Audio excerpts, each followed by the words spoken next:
The relationship between shame, guilt, and addiction is a complicated one. And in some ways, shame and guilt are the exact motivators that are needed to trigger someone to want to change a behavior. But in other ways, shame and guilt are the motivators that keep people stuck in addiction. So, in today's video, I really want to kind of break that down for you and explain to you how it can work in a positive way and how it can also backfire and keep people stuck and work sort of against the idea of change. Even though shame and guilt are extremely uncomfortable emotions, even uncomfortable emotions serve a purpose. And the purpose of the feelings of shame and guilt are to trigger behavior change.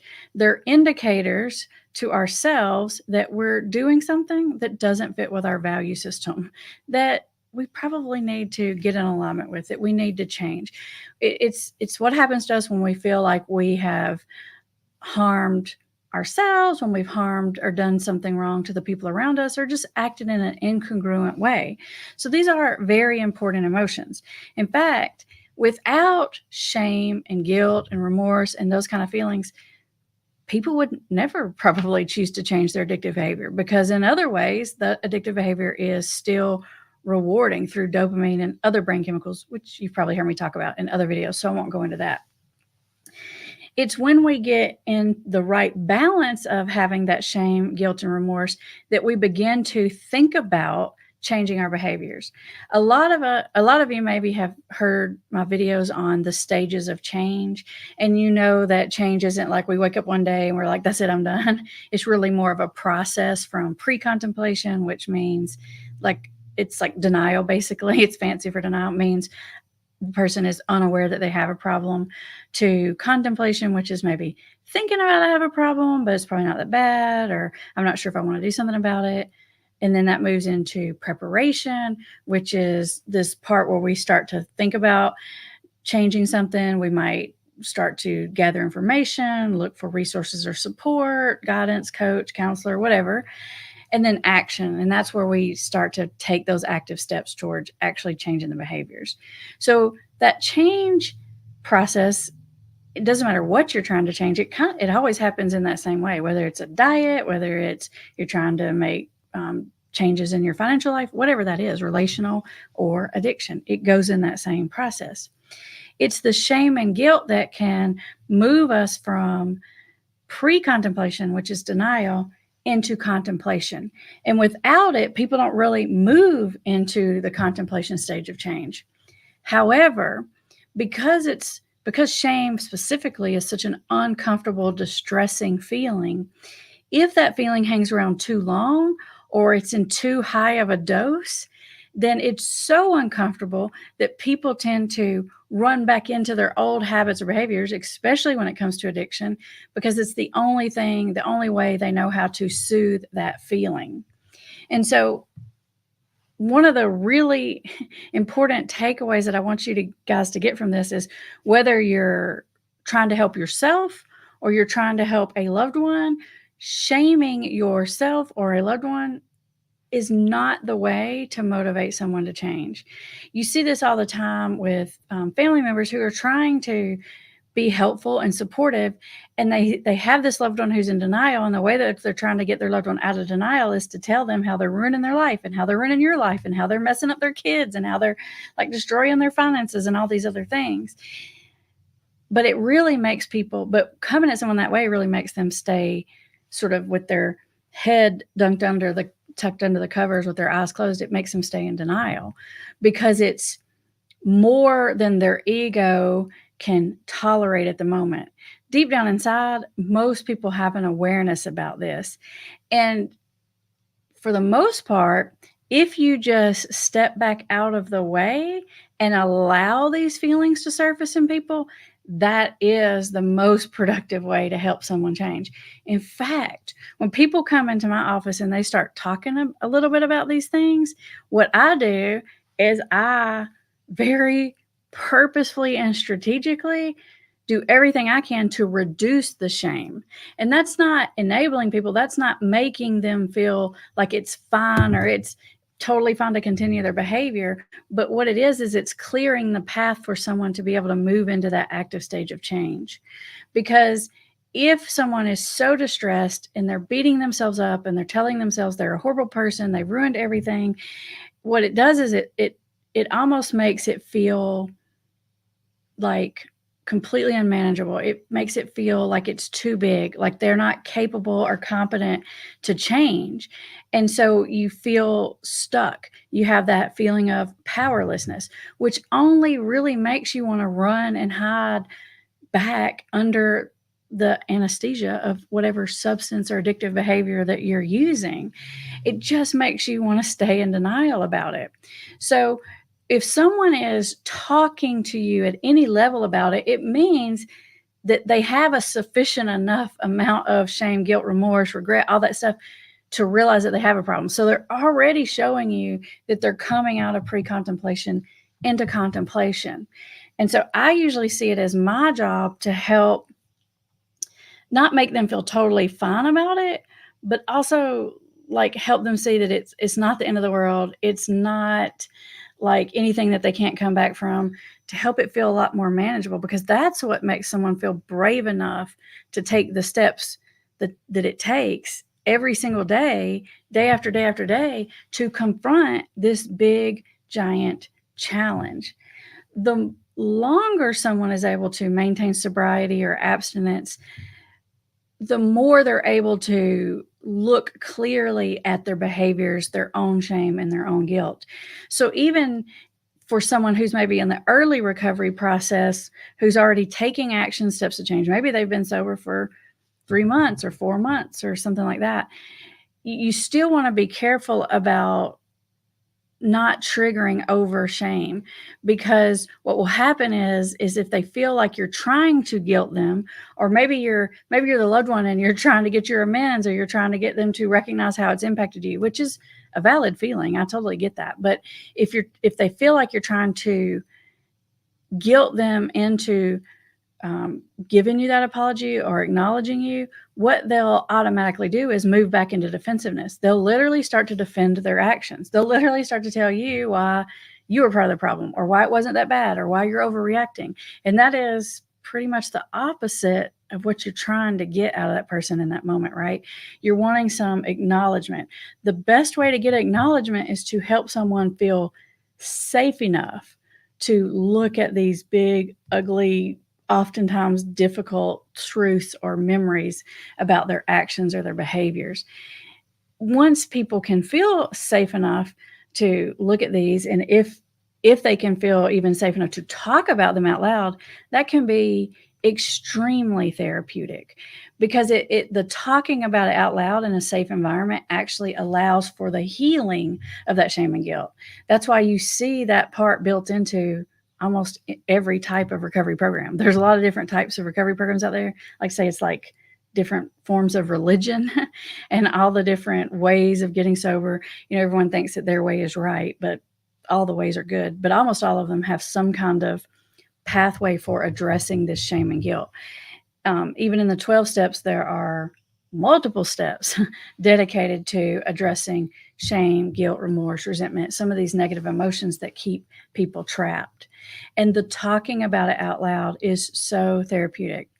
It's kind of funny because when I noticed that when I've seen people for a good enough amount of time that, like we're comfortable, we're used to each other, whether it's the addicted person or the family member person, oftentimes they'll come into session and like literally the first thing they'll say to me will be some sort of confession. And it's almost funny to watch. Like you'll see them come in, they'll have like this look on their face, they'll like plop down on the couch, and you'll hear like this like sigh or like, or this like, I'm not looking at you in the eyes thing. And I'm like, dude, what is up? And they'll like confess, like if it's family member, they're like, okay, I lost it. I said all those things to my husband that you told me not to, or whatever. Or the person will say, okay, I hung out with that person that you and I talked about wouldn't be good, or I relapsed, or whatever it is.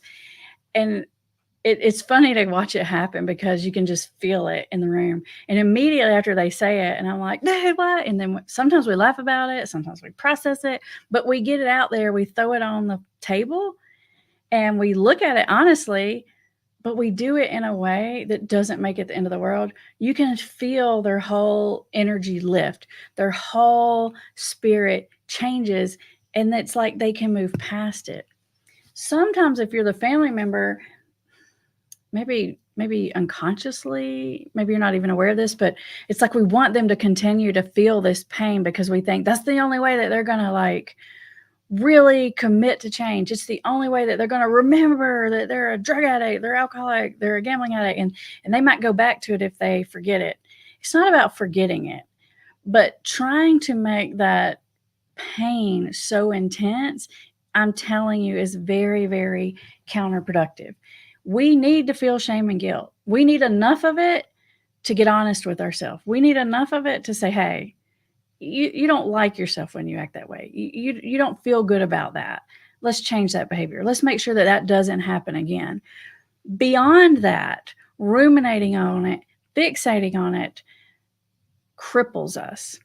You know, the difference in guilt and shame is shame is basically like guilt that is overgeneralized and transformed into your sense of self. So guilt is I did something wrong, and shame is I am bad. So guilt is I've done something bad, shame is I am bad. So when we overgeneralize our guilt and we start to see ourselves as a bad human being as opposed to I did a bad thing, I did a thing I regret, I shouldn't have done that, or yes, I'm a human person that's capable of bad decisions and hurting other people around me, which is true for all of us, to put it out there. When we translate that into I'm a terrible, horrible person instead of I did a bad thing, that's really counterproductive. What we want to do with shame is we want to actually take that shame and transfer it back into guilt, because guilt is kind of healing. Guilt is sort of shame that's in a level that's at the right amount to produce productive change. So when people come in and they feel really shameful, it's not that I want to remove it completely and make them feel not guilty. It's you want to take that shame and move it into the appropriate category, which is, okay, you did something that you regret, right? You did something that's not consistent with who you are. And once we get into that level, there is an ability to acknowledge it. And I think that's why it's so easy for a lot of my clients to come in and say, oh, I did this and that and the other. Like when I first see people, a lot of times they're not 100% honest with me. In fact, I don't really even expect them to be 100% honest with me. In fact, I don't even ask them a lot of questions to give them a chance to give me a lot of lies that I know they're going to lie to me about. What I try to do is I try to create that safe environment that when they do tell me a little bitty thing, that I don't turn it into a big thing, that I don't freak out. And what over the course of time that does is it trains people that, hey, it's a safe place to say I messed up, or I'm thinking about messing up, or I'm not sure if I want to stay sober anymore, or I lost my cool and I said something to my kid I wish I wouldn't have said. Whatever it is, it becomes a safe place. And the being able to talk about it out loud is so healing. And it actually, when people can talk about it out loud, it raises the chances that they're going to do something about it. It raises the chances that they're going to be productive and take action on it. When they're keeping it inside and they're keeping it a secret, that's where addiction lives. It's been a long time since I said this on a video, but if you've been following me a long time, you've probably heard me say that addiction lives in secrecy and darkness. Those are like the weather conditions that make addiction have the ability to thrive. Once you turn the light on it, once you take the secrecy and the shame and the darkness off the top of it, those are not conditions that addiction can live in. It's almost like putting something in the refrigerator so that bacteria can't grow, or into the oven so that bacteria can't grow. There are certain conditions that won't allow addiction to live in, and those conditions are being above board, being in the lightness. But when you have that guilt, that darkness, that I'm keeping secrets, I'm holding this thing on the inside, it just festers and it grows. And as it grows, we want to numb that terrible feeling. Even if you just stop for a second and think about something that maybe you're embarrassed about in the past, I would say embarrassment is probably like the lowest level of shame. Just think for a second about something you're embarrassed about. How squirmy are you getting inside? Don't worry, I'm not going to make you say it. Just think about it, because I want you to connect to what that feeling is like, right? these embarrassing things, it's like you don't want to tell anybody about them, right? Because super embarrassing. Even saying it out loud makes you want to relive it, or makes you actually relive it. And that's really uncomfortable. So I even saw before we started the video that some of you guys had even put in chat some questions. And one of the questions, or I don't know if it was a question or a statement, but somebody was saying, like, I know they feel shameful, but they won't admit it. I want you to stop and think. I don't care why you're watching this video or who you are. There is something in your life that you feel embarrassed about or shameful about that you don't want to talk about, and that you'll do kind of like almost anything to avoid the topic because of how uncomfortable it is.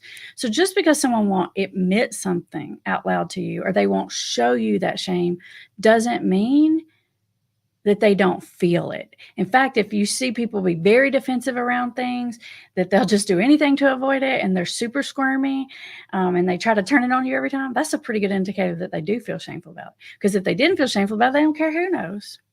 Right? So if your loved one seems to be hiding from it and won't acknowledge it and won't admit it, and they turn it on you and they do all those things, that's how you know it's in there. So don't expect necessarily for people to admit it out loud.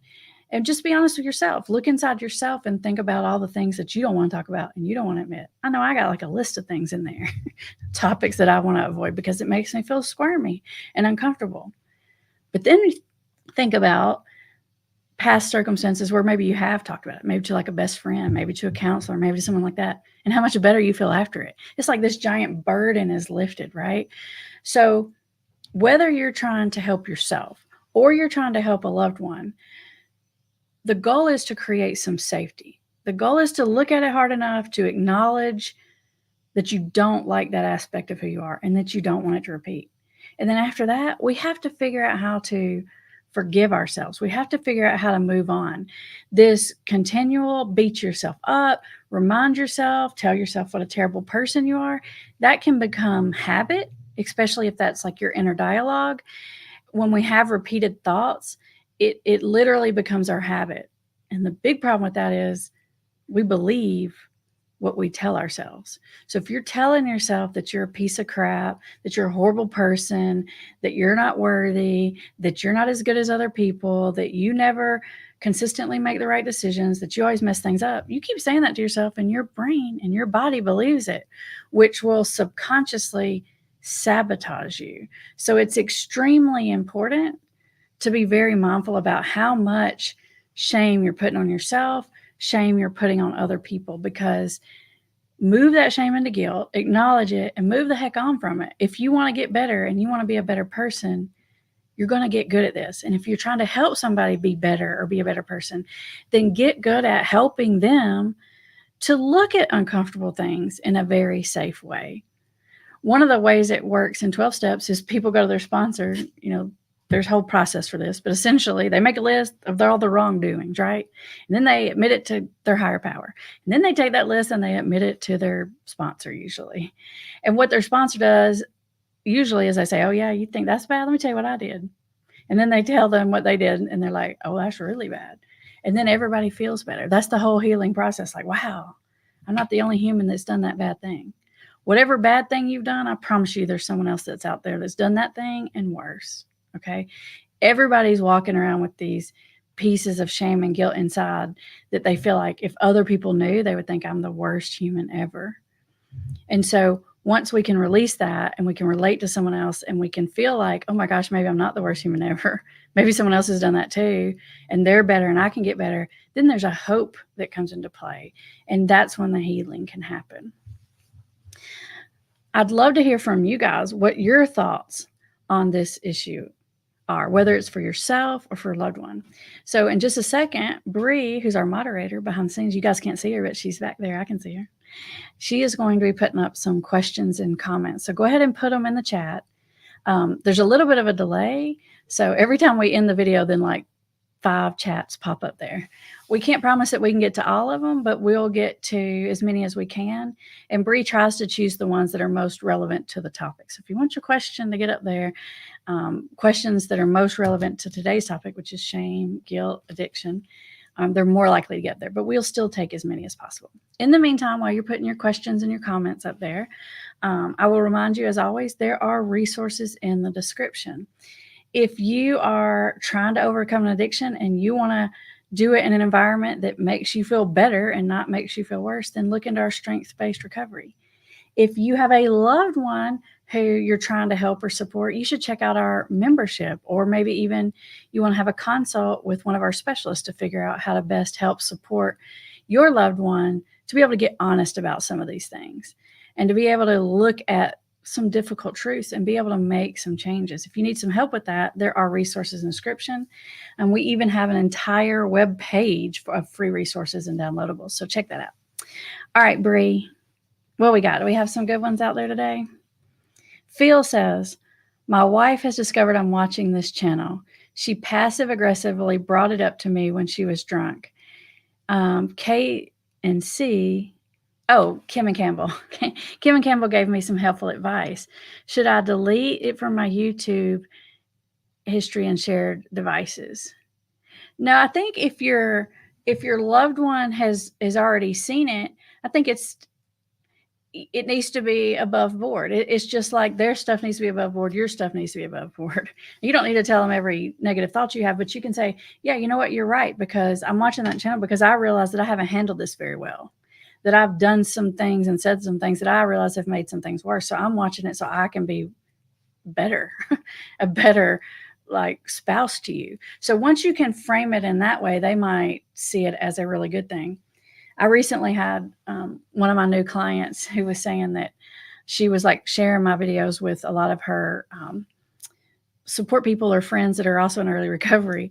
And she was saying, hey, you got to get your family members to watch this channel. And so her people in early recovery were like, they wanted to see the videos because they were like, how can I get my husband to watch that? How can I get my wife to watch that? Because once they realize that it's actually helping you to be helpful, they're all about it. They'll be like, did you see Amber's newest video? You should watch that because you realize you're doing something wrong. Like they get all about it once they realize what's really happening there. Ivan and Lydia says, would you say that admitting shame is a form of change talk?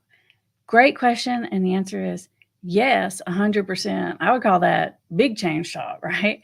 Not just saying, well, I need to cut it back, but saying something like, I feel really horrible about what I did. I'm super shameful.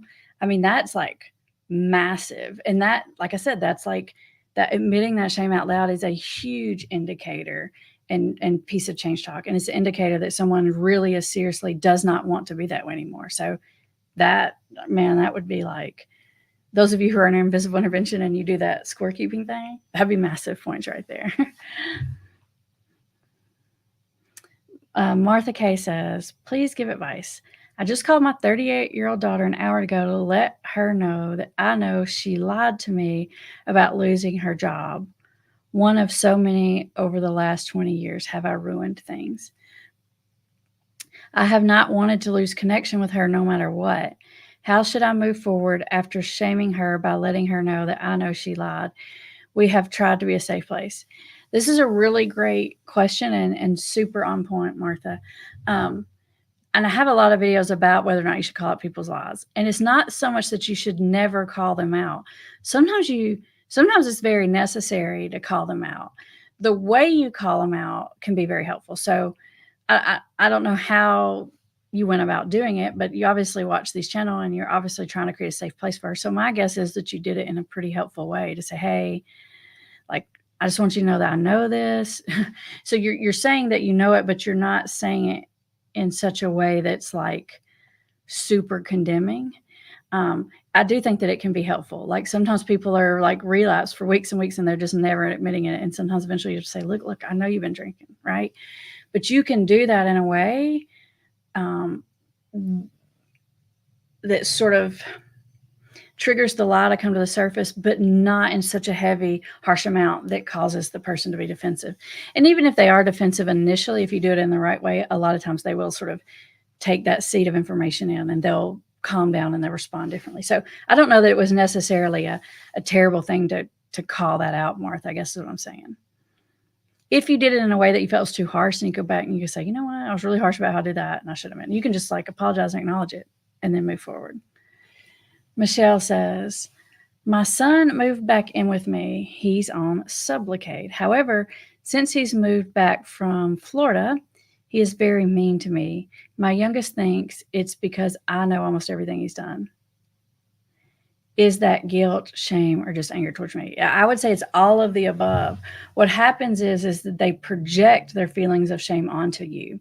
It's like their way of medicating their own shame is to focus on being mad at you and everything you've done. It's a way of distracting themselves from feeling guilty. And I kind of agree with your other son in that looking at you reminds them of how they've failed or how they've lied or how they've not lived up to what they thought and how they've hurt you maybe. So a lot of times that anger does get taken out onto that most closest loved one, which is usually the spouse or the parent. And so, yeah, it's shame and guilt, and they're distracting themselves by being mad at you because it's so uncomfortable. They don't want to deal with their own uncomfortable emotions. Marco says, how can you bring people to get rid of shame? For example, I was a long time addict to porn films. When you forget about shame, it's practically only an issue that steals your time for useful things. Okay, let me read that back again. I agree with what you're saying, Marco, is like actually in some ways I think, especially with something like a pornography issue, which is like has even more shame than other addiction issues, right? There's more shame associated with any kind of sex or pornography addiction than there is with drinking and drugs and that kind of thing. Sometimes, people are already shameful about it. I promise you. It's in there.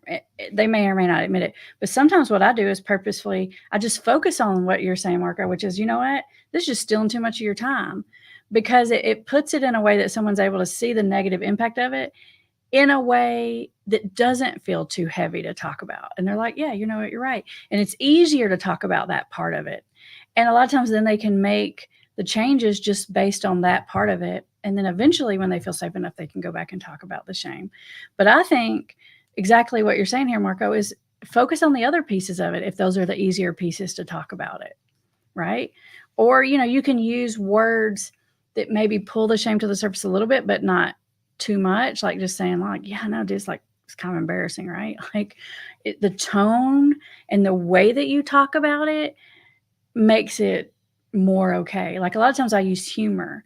Sometimes even on the videos, people get offended because I use a lot of humor and they're like, this is a serious topic. I'm like, I know it's a serious topic, but sometimes using humor makes it safe to talk about. It makes it feel like, okay, I'm talking about these big, terrible things that I feel terrible about, but in a way that is not so emotionally distressing that I can't handle it. There's ways of bringing it to the surface in light ways that make it okay. Married a long time says, had another episode. I reacted as well. He's attempting to cut down again. What should I say when he says he's ashamed?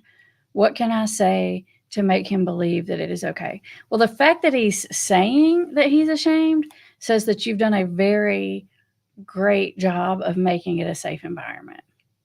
And so if someone is saying they're ashamed, you don't have to say, no, it's fine. What you can say is, okay, you know what?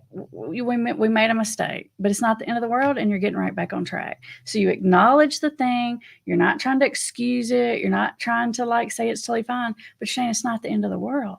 So you're saying it's not the end of the world. We got this. You're doing good for 30 days. You had one mess up. We're back on track, and that makes it tolerable, I think. Sandra says, can you say something about sex addiction? I guess it must be loaded with shame, even more than other addictions, for the spouse as much as the addict. Or how do you see that? Yes, I 1,000,000% agree with you, Sandra. It is loaded with shame on both sides. And that the shame of sex addiction is probably the most complicating factor as far as treating it. The shame on both sides.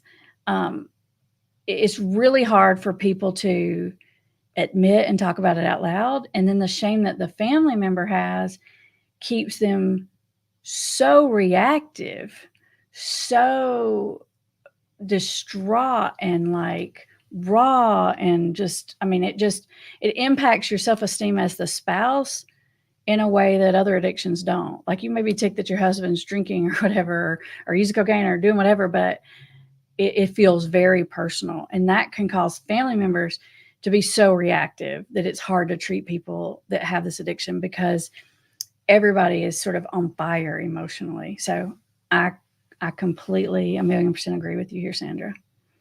Sometimes people say, what's the worst addiction? And I'll say sex addiction because of the shame. Yeah. Cindy says, how do you get past grief over how you've messed up in the past? I'm learning things here that make me think, oh, wow, I really messed up there, or some of my reactions years ago. I think admitting them out loud and talking about them out loud helps to heal them, just like you're doing right now, just like watching these videos and hearing other people admit them. That's what's going to heal you. When you can say it out loud or you hear other people talking about doing the same thing, you can say, you know what? I did the best I could at the time. I wish I wouldn't have handled that way, but honestly, I didn't know any different, or I didn't have the skills, or I was so dysregulated. So admit it to someone. Or even if you're at the point, admit it to the person that you feel like you overreacted to. Say, you know what? I really shouldn't have handled it that way. When you say that, you're not saying I was wrong and you were right. You're saying, I realize I was upset, but I probably shouldn't have said those nasty things or whatever happened, Admit it out loud. That's the healing factor, I think. Tara says, question, my husband came to me a month ago and said he didn't want to use drugs anymore. He was clean for 2 weeks, then relapsed for a day, and then clean for about 4 weeks, and now relapsed again. Normal? ? Yes, normal. Sobriety and recovery is a learning process. And just because someone has a lapse doesn't mean they don't mean it. It doesn't mean they're not trying. In fact, if someone comes to you and says, I don't want to use drugs anymore, that's a big indicator that they mean it. Because when they're saying that out loud to you, they've been thinking about it for a long time. It means that they've tried to stop on their own a long time. And the reason they're admitting it to you is because they know they need the accountability. And so I have some videos on this channel about how to handle it if someone relapses. And what you want to do is damage control that for them. So, hey, dude, it's been 2 weeks, and if you've used 2 days out of 2 weeks, that's 10 sober days. Dude, that's 10 times better than we were a month ago, right? And so you want to encourage someone. If we beat them down too much, the chances are they're just going to run back in there and hide. They're going to go back into denial. They're going to start defending their behavior. PR Health says, if shame has been such a big part of my identity, how can I adapt to a more productive identity that allows me to be responsible for the harms I made without getting to the point of hating myself? When you say things like that, it makes me think that you've sort of had this negative inner talk for so long that it's become habit. And so it's almost like you automatically fall back into that negative self-talk. And so when you catch yourself doing it, just be aware and say, hey, I hear you, negative thought. I appreciate you. There's some truth in that. Thank you. Now you're excused. It's kind of silly. It's like this whole conversation you're having in your head, but you're just acknowledging it. You're saying, yeah, okay, noted. You ever had someone respond to an email by saying noted? Say that to yourself. Noted. It's like, okay, got the message. Moving on. I got it. That's all I need. Moving on. So if you can break the habit of doing that, when you find yourself going down this rabbit hole of beating yourself up, try to put the brakes on that. Say, hey, okay, time served. Is there something I can do to make myself feel better about that? If so, do it. If not, the beating yourself up thing is not helpful. Debbie says, is it better to confess in counseling, a meeting session, or to a close loved one or a spouse? Wherever safe. Any and all of those places is great. In fact, sometimes you want to confess it like 4 or 5 times because every time you do it, it feels a little better. The only time I don't suggest you do it is if you know that if I confess it, someone's likely to try to make me feel worse about it. And unfortunately, there are some meetings or groups or situations that could happen, or sponsors that could do that. You just kind of have to know your audience. And so if you know that they're going to try to make you feel 10 times worse about it, that's probably not the best place to do it. Other than that, any and all the places are great. Even going online and anonymously confessing can be helpful, like on Reddit or something. That can even be helpful. Stephanie says, my aunt just got medications for liver failure and isn't taking them. Family is trying to get her to the hospital to get her meds and treatment. She's been holed up in her house for over a year and sickly. What can we do? When someone is to that point, Stephanie, usually what's happened, it's not so much that they're in denial, it's more that they're giving up. A lot of times people get to the point where they're just like, they almost like accept it as their fate. People can get in late stage addictions, be sort of like passively suicidal, where they're not necessarily trying to kill themselves, but they feel like, well, maybe if I didn't wake up, that'd be for the best. It's almost like there's this hopelessness. Sometimes when you get someone to that hopelessness point, the first line of defense, I think, is to try to damage control it, to try to do some of these things that we're saying by saying, look, it's not in the world, to make it, to instill some hope. If that doesn't work, then you may have to take some more extreme situations like an old school intervention or something like that. Those aren't usually my primary preference for how to intervene with someone, but when someone is like knocking on death's door, when someone is to the point that they've totally given up, then sometimes you have to do what you have to do to see if you can bust through that wall.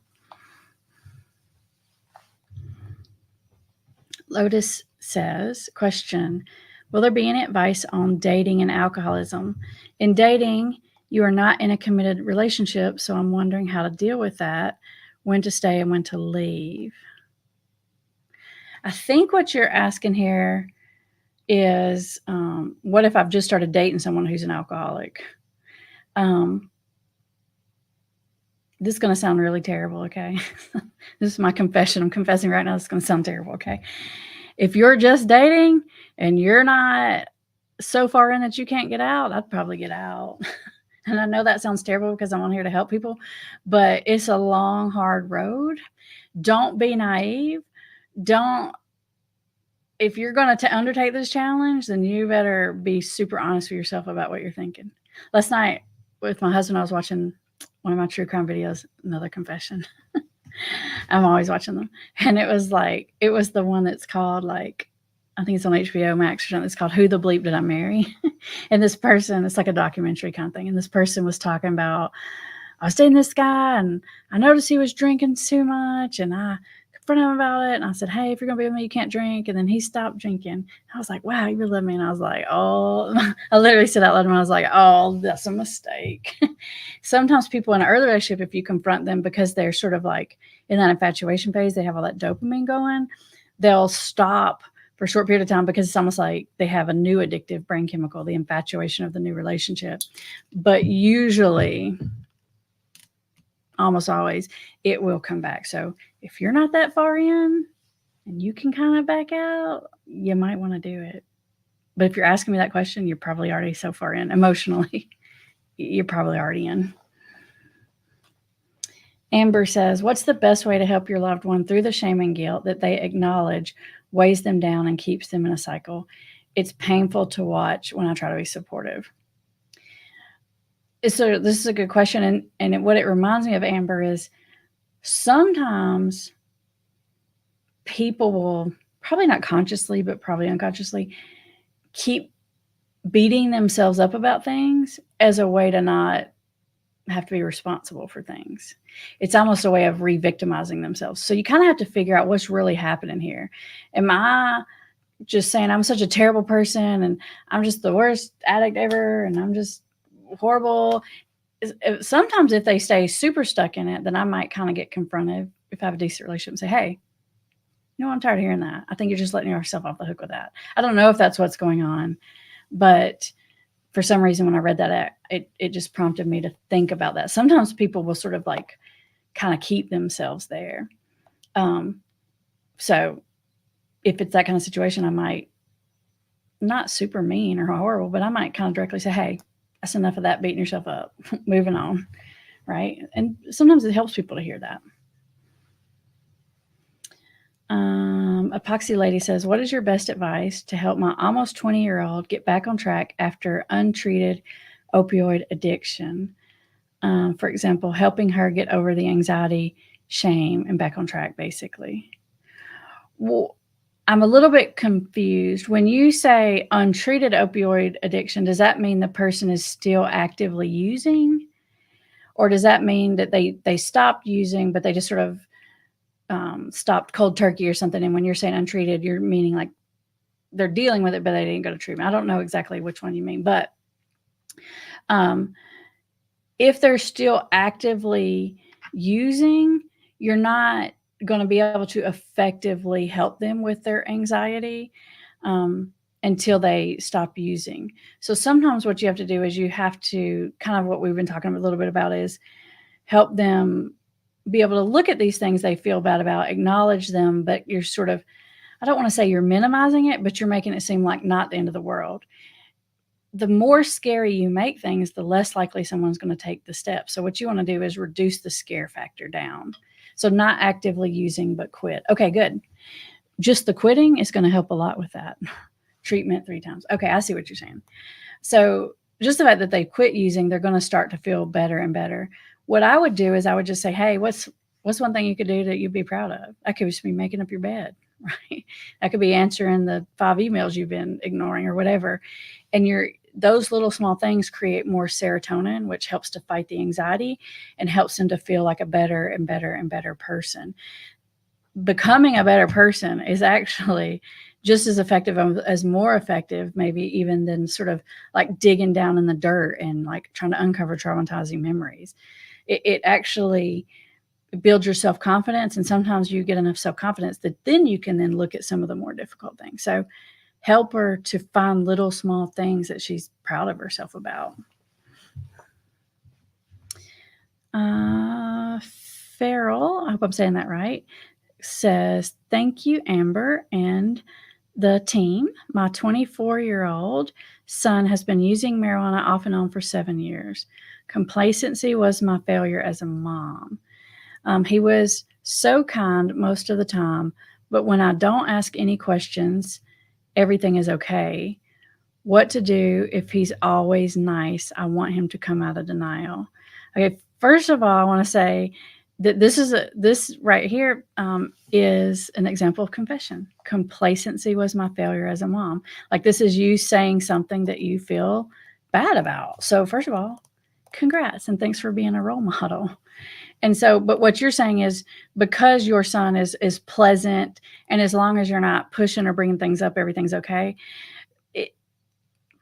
What I would say about that is like most of the time when we think about addicts and alcoholics, we think about people that are aggressive or angry or lying or manipulative, and they have all these negative qualities. And so it's easier to get angry at them and it's easier to want to bring it up. But sometimes nice and pleasant and mannerly and considerate, that's also can be an addictive mask, right? Just like some people learn to be angry as a way to teach you not to bring things up. Other people can learn to be like super pleasant and super mannerly and like apologetic and they can seem super humble or friendly or charismatic or whatever, but that can also be an addictive phase. So, you can learn to bring things up without it feeling necessarily hostile. And the way you do that is to control your tone, to control the frequency at which you bring it up and the heat that you put on it when you bring it up. So you can learn to bring it up in what I call like little drive-bys. Hey, I know there's still a thing. You're still great. You're still better than most, like 80% of sons out there, but I'm worried about you. Like I'm afraid this holding back. And you bringing it up, you're acknowledging it, but you're doing it in a way that doesn't feel like we need to have a talk. You're destroying your life. Like if you come at it too heavy, it makes people want to pull away and not talk about it. Thank you for the super sticker, Debbie. I appreciate that. Thank you so much. All right, we are coming to the end of our time for today. You guys had really great questions. I feel like every single week you guys are getting smarter and more insightful. Y'all are keeping me on my toes, making me have to get smarter and learn more because you guys are like advanced these days. Thank you for showing up. If you're watching on the replay, we appreciate you being here. Feel free to jump into the conversation. I read every single comment that gets posted. And I will see everybody next Thursday on the live. And as always, there are more resources in the description. Bye, everybody.